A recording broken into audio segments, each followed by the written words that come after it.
प्रचार संपला आणि जिकडं तिकडं नोटांची पाकिटं नाचू लागलेली आहेत. सांगा, हा कसला आहे लोकशाहीचा उत्सव? हा सगळा अनैतिक खेळ. लोकांची मतं चक्क विकत घेतली जातात ना हो. तरी आपण काय म्हणतो? मतदान.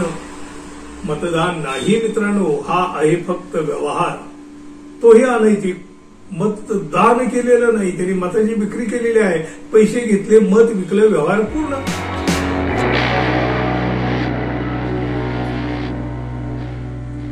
मित्र हो, नमस्कार. आपली निवडणूक खरंच लोकशाही पद्धतीने होते का हो?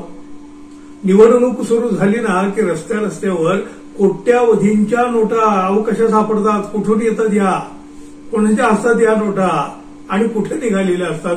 विशेष म्हणजे या आणलेल्या असतात कुठून, कष्ट करून की घाम गाळून. निवडणुकीचा प्रचंड खर्च कसा होतो आपण पाहतो. प्रचंड पैसे वाटलं जातो की नाही. लोकांची मतं चक्क विकत घेतली जातात ना हो. तरी आपण काय म्हणतो? मतदान. मतदान नाही मित्रांनो, हा आहे फक्त व्यवहार. तोही अनैतिक. भ्रष्ट माणूस पैशावर मतं खरेदी करतो आणि लोकशाही पद्धतीने निवडून आलो म्हणतो.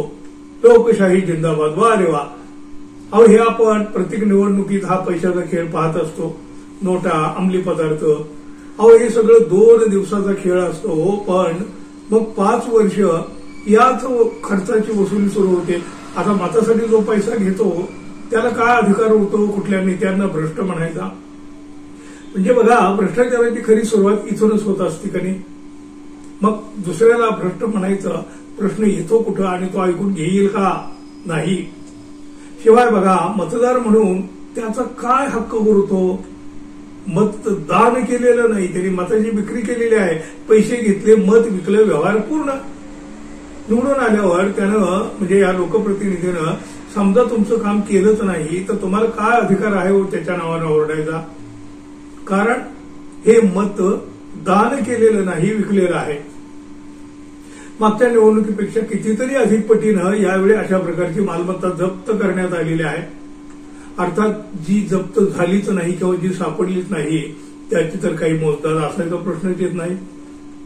प्रचार संपला आणि जिकडं तिकडं नोटांची पाकिटं नाचू लागलेली आहेत. सांगा, हा कसला आहे लोकशाहीचा उत्सव? हा सगळा अनैतिक खेळ. कुठला म्हणजे तसं बघितलं तर हा काही एकाच पक्षाची मक्तेदारी नाही किंवा कुठला एकच पक्ष असं करतो असं नाही. सगळे जबाबदार आहेत, सगळेच मिंधे आहेत. पण यावेळी एकनाथ शिंदे यांच्या शिवसेनेच्या नेत्याकडून हा प्रकार जरा जास्त होताना दिसू लागला आहे. कदाचित खोकी रिकामी होत असतील आता ती पुन्हा भरण्यासाठी. कालपासून अनेक ठिकाणी पैसे वाटले जात आहेत. असलेले प्रकार अनेक समोर आलेले आहेत. पण छत्रपती संभाजीनगर इथं मात्र अत्यंत धक्कादायक प्रकार पकडला गेला आहे. कुठं मतदान करा म्हणून पैसे वाटतात, इथं मतदान करू नये यासाठी पैसे दिले जात आहेत. मतदान म्हणजे राष्ट्रीय कर्तव्य, पवित्र हक्क, अधिकार, वा रे वा. हे सगळं बोलण्यापुरतं नाही का हो? आपल्याला मतदान देणार नाहीत अशा मतदारांना आधीच गाठून त्यांच्या बोटाला शाई लावून त्यांचा मतदानाचा हक्क सुद्धा विकत घेतला जात आहे. त्यांचे ओळखपत्र ताब्यात घेतले जात आहे. अशा प्रकारची मोठी आणि इतकीच धक्कादायक घटना प्रकाशात आलेली आहे. बघा, जवाहरनगर पोलीस ठाण्याच्या हद्दीतील हा प्रकार लोकांनी उघड्या डोळ्यांनी पाहिला आहे. म्हणजे छत्रपती संभाजीनगरमध्ये या ठिकाणी पोलिसांनी धाड टाकून 18 लाख रुपयाची रक्कम सुद्धा जप्त केली आहे. मात्र घटनास्थळी 2 कोटीची रक्कम होती आणि ती शिंदे गटाचे आमदार संजय शिरसाट यांच्या फोननंतर परत केली गेल्याची शक्यता विधान परिषदेतील विरोधी पक्षनेते शिवसेना नेते अंबादास दानवे यांनी व्यक्त केली आहे. त्याचबरोबर मतदान केंद्रावरील शाई बाहेर कशी आली याचा खुलासा निवडणूक आयोगाने आणि मुख्य निवडणूक आयुक्तांना करावा अशी मागणी त्यांनी केली आहे. खरंच आहे ते, मतदानाची जी शाई असते ती मतदान केंद्रामध्ये असते, निवडणूक आयोगाकडे असते. ही शाई या राजकीय व्यक्तींच्या ताब्यात पोहोचली कशी, हा खरं तर सगळ्यात मोठा प्रश्न आहे.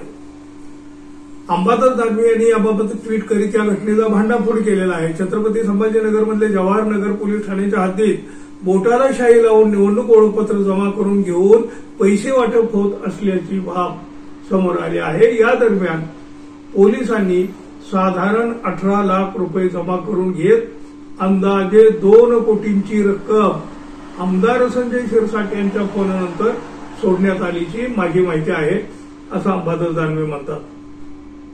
याचा अर्थ बहुधा निवडणूक आयोगाला संभाजीनगरात निपक्षपाती निवडणूक घ्यायची नाही, कर्तव्यदक्ष जिल्हाधिकारी आणि सगळी निवडणूक यंत्रणा असताना शाही कोणाच्या सांगण्यावरून आणि कशी बाहेर आली हा प्रश्न आहे। याचा तातडीनं निवडणूक आयोग आणि मुख्य निवडणूक आयुक्तांनी खुलासा करायला हवा आणि प्रकरणात तातडीनं कायदेशीर कारवाई केली जावी, असं ट्विट दानवे यांनी केलं आहे।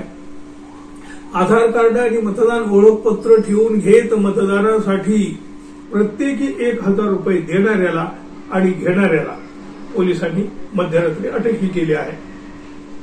याचा अर्थ याच्यामध्ये काहीतरी घडलं हे तर नक्की आहे। पैसे वाटणारा अशोक रामभाऊ वाकोडे आणि पैसे घेणारा नदीम पठाण या दोघांच्यावर मात्र कारवाई झाली आहे। मग ते निवडणुकीला उभे होते का? मग याचं सूत्रधार कोण? खरं तर या धक्कादायक प्रकारामुळे जवाहरनगरमध्ये मध्यरात्री वातावरण चांगलंच तापलेलं होतं। मतदान करू नये यासाठी पैशाचं वाटप केल्यावरून मध्यरात्री गोंधळही झाला होता। पैसे देऊन लोकांना बोटाला शाई लावत असल्याचा आरोप ठाकरे गटाचे उमेदवार राजू शिंदे यांनी एकनाथ शिंदे यांच्या सेनेच्या संजय शिरसाट यांच्यावर केलेला आहे। शिवसेनेचे उमेदवार संजय शिरसाट यांच्याकडून पैशाचं वाटप केलं जात आहे असा आरोप करीत राजू शिंदे यांनी गुन्हा दाखल करण्याची ही मागणी केली। राजू शिंदे यांची संजय शिरसाट आणि त्यांच्या कार्यकर्त्याविरोधात पोलीस ठाण्यामध्ये तक्रार गेली आणि ती पोलिसांनी दाखल करून घेतली। अहो, इथलं भांडं कुठलं? आता मतदानाला काही तास उरले असताना हा धक्कादायक काळा कारणामा मात्र उघडा पडला। पण याचा अर्थ पैशाचा खेळ काही फक्त इथंच झाला असं नाही ना, आणि अन्यत्र मात्र सगळं काही लोकशाही पद्धतीने सुरू आहे, अलबेल सुरू आहे असं तर नाहीच ना हो। अनेक ठिकाणच्या बातम्या येत आहेत, पण म्हणतात ना हो, सापडला तर चोर नाही तर शिरजोर। आणि कोणी सापडला तरी पुढं काय होणार आहे हो?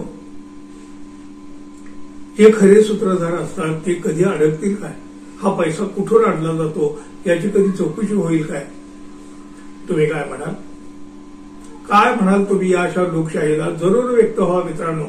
आणि हो, आपण अजून आपल्या चॅनलला सबस्क्राईब केलं नसेल तर कृपया सबस्क्राईब करावं ही अपेक्षा आहे। धन्यवाद, पुन्हा भेटू, तोपर्यंत नमस्कार।